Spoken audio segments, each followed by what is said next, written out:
Anda kembali bersama kami di Prime Time Talk. Kami kembali melanjutkan perbincangan ke Pak Sumirat. Pak Sumirat, apakah kemudian hukuman mati atau eksekusi mati ini merupakan hukuman yang paling menakutkan bagi para pengedar narkoba atau yang terlibat dalam sindikat narkoba ini? Inikah kemudian yang dikhawatirkan selama ini, Pak Sumirat? Ataukah mereka sebenarnya tidak takut juga karena mereka sudah satu gembong yang cukup besar begitu, Pak Sumirat? Yang pasti hukuman mati adalah hukuman paling maksimal yang ada di negara ini.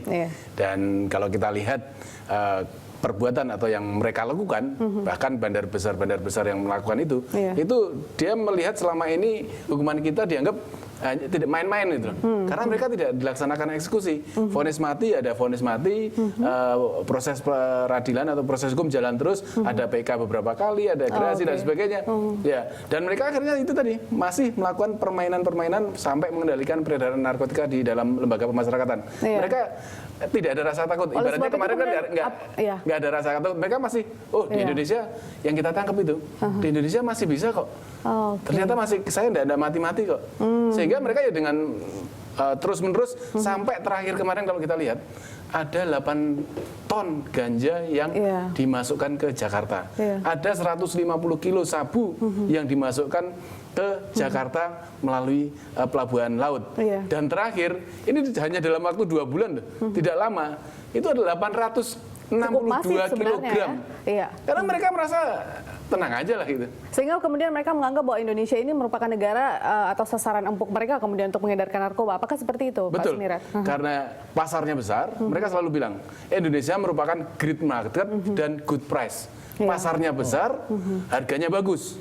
Sementara penegakan hukum di bidang yang selalu ditanyakan oleh masyarakat juga, kita selalu dicecar oleh masyarakat, saya terutama sering sekali. Kenapa eksekusi mati hanya tidak pernah dilaksanakan, hanya vonis-vonis dan terus vonis. Sementara 64 atau 66 orang menunggu, dan itu hanya menunggu saja statusnya dari tahun ke tahun yang tidak pernah ada putusan sampai pada eksekusi. Dan saat inilah Presiden Jokowi sangat keras dan tegas ibaratnya kepada para bandar, pengedar, kemudian produsen yang terkait dengan importir ataupun eksportir narkotika yang berusaha merusak bangsa Indonesia. Kita harus melihat juga dari sisi ini, berapa juta anak bangsa yang rusak. 4 juta anak bangsa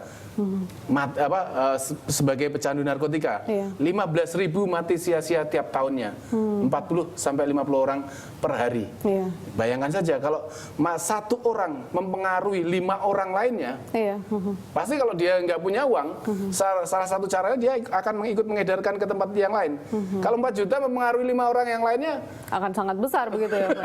Baik, dampaknya kalau kita yang terjadi adalah kerusakan moral, kerusakan tidak ada kehidupan, itu pasti rusak semuanya. Betul, betul. Kalau kita lihat kemudian angka konsumsi narkoba di Indonesia sendiri, baik itu warga negara Indonesia dan juga warga negara asing, dari tahun ke tahun memang cukup meningkat. Sempat cukup signifikan pada tahun 2011 kemarin, khususnya warga negara asing, dan mengalami penurunan.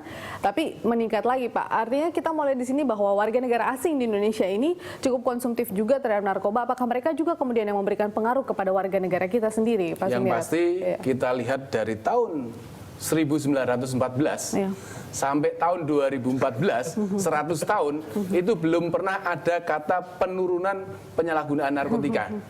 Artinya terus meningkat. Dari dulu ada tahun 1914 itu ada 660.000 orang pecandu narkotika. Tahun 2014 kemarin ada 4 juta lebih. Dan itu terus meningkat. Karena apa? Ya itu tadi, masalah penegakan hukum, masalah rehabilitasi yang mungkin sampai saat ini belum bisa berjalan secara seimbang, dan ketegasan antara penegakan hukum dan juga peningkatan layanan rehabilitasi, itulah yang perlu kita laksanakan. Itu memang Kang Asep. Saya lagi bayangin kata Pak Sumirat, dari 14 sampai 14 ya, semakin tinggi tadi kan, 14 sampai semakin tinggi. Dengan hukuman yang mati aja semakin tinggi, apalagi nggak dihukum mati. Karena persoalannya apa? Tenang aja, walaupun saya dihukum mati kan hanya tertulis aja, karena nggak dilaksanakan. Coba kalau sebelum-sebelumnya begitu dihukum mati, udah berkata hukum tetap, gantung.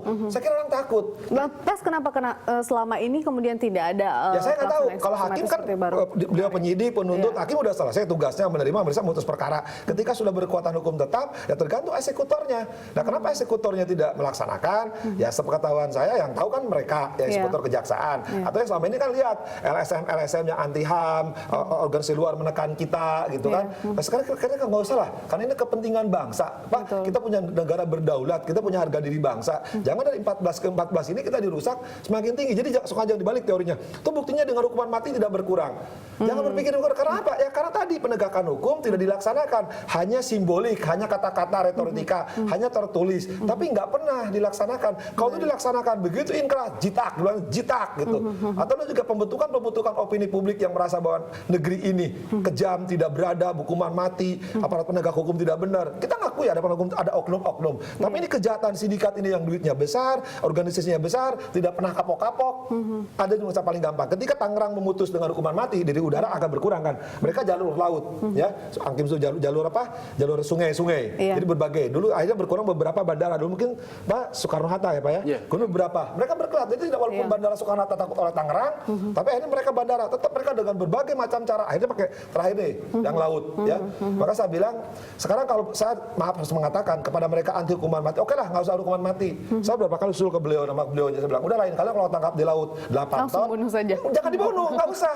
Mereka kan mau suruh kita makan di Indonesia, suruh makan mereka masing-masing, selesai kok persoalan. Itu bukan hukuman. Yang mati sendiri, yang kena kasih makan sendiri. sama orang lain, biar mereka makan sendiri. Karena makan biar aman kan kita, selesai. Jadi mereka yang anti hukuman mati, nah mereka makan sendiri. Jadi bukan ditangkap oleh beliau, dihukum mati oleh hakim-hakim teman kami, tapi mereka makan sendiri biar mereka latihan. Kalau lumayan berapa 8 kilo ya Pak? 862 kilo. Tuh, 6 kilo. 8 orang dibagi aja sekali sekilo. 4 orang 100 kilo gitu ya. Kan di Tamrin Sudirman dibikin bubur gitu. Jadi mereka yang anti hukuman mati, kita nggak dihukum mati, mereka makan sendiri kok. Sebelum mereka merusak, suruh makan kita anak-anak bangsa yang jutaan akan mati. Ya, ini statement Anda termasuk juga bagi negara-negara Uni Eropa yang kemudian mengatakan bahwa hukuman mati tidak memberikan efek jerah sebenarnya. Ya makanya mereka tuh saya bingung, mereka katanya orang pintar, orang beradab, tidak efek jerah. Ya karena di negara mereka nggak coba ada nggak data yang ke negara Eropa itu yang tadi jumlahnya berapa saya lupa terus ya kiloan itu. Mana nggak dikirim mereka? Nggak ada, karena mereka juga kecil. Tapi mereka bayangkan berapa kilo yang dikirim ke Indonesia, berapa yang akan mati. Karena kalau Indonesia ini kuat, negara ini kuat, makmur segalanya, anak bangsanya pintar-pintar, mereka khawatir. Makanya mereka dicoba dengan kaki-kaki tangannya yang oknum-oknum warga negaranya, bagaimana menghancurkan negara bangsa ini. Ketika tegak hukum ditegakkan, mereka berkeberatan. Nah, mereka nggak melihat korban-korban itu hak ajasinya berapa. Ini yang paling sedih itu.